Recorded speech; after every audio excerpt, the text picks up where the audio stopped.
Hello guys, welcome to 5th generation na Bishop and welcome to another unboxing and testing. Shoutout natin Sir Kenneth ng Albay. Okay, so ngayon meron tayo dito isang unit. This is the Glock 19X airgun pistol, fully licensed by Glock Umarex, Coyote color. Yan. Caliber 4.5mm steel ball. So ang bala po nito ay Bolitas 4.5mm, 4.5mm na steel ball. Tapos yung hangin niya ay CO2 cartridge. Good for 60 shots, disposable 12J cartridge. This is the blowback Glock 19X. Metal na yung internal parts.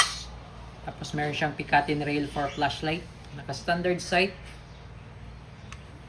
Tapos meron siyang safety dito sa ilalim. Yan yung fire. Tapos, puti naman yung safe. Okay. Yan. Glock 19X. Coyote color. Blowback. 18 rounder capacity magazine. So, ganito ang paglo-load ng bala sa magazine. Ito yung Bolitas. Tataktak mo lang siya dyan. Yan.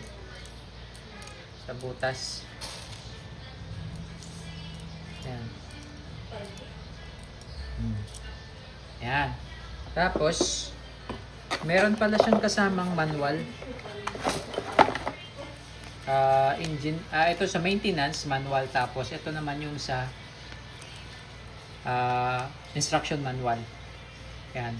Airgun po siya. Hindi siya airsoft. At syempre yung Allen tool. Lalagyan natin siya ngayon ng CO2.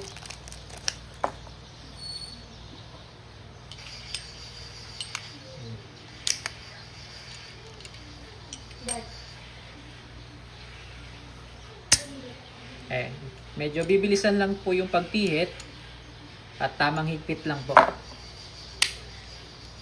Okay? And testing po tayo. Glock 19X Gen 5 po ito. Ayan, may mga markings po yan sa slide, sa grip, sa magazine.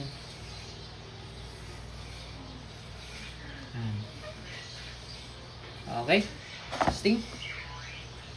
Shoutout again kay Sir Kenneth ng Albay. Testing po, Glock 19X Gen 5.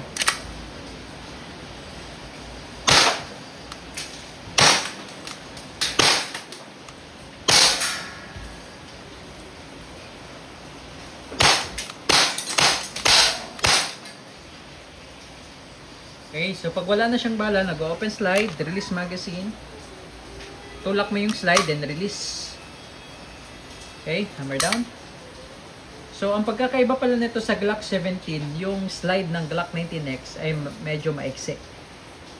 Ang frame naman, lower frame is pang Glock 17, no?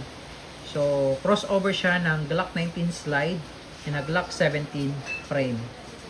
Kaya siya Glock 19X. Yun po yung meaning ng X. Crossover ng dalawang model. Glock 19X Gen 5 Coyote.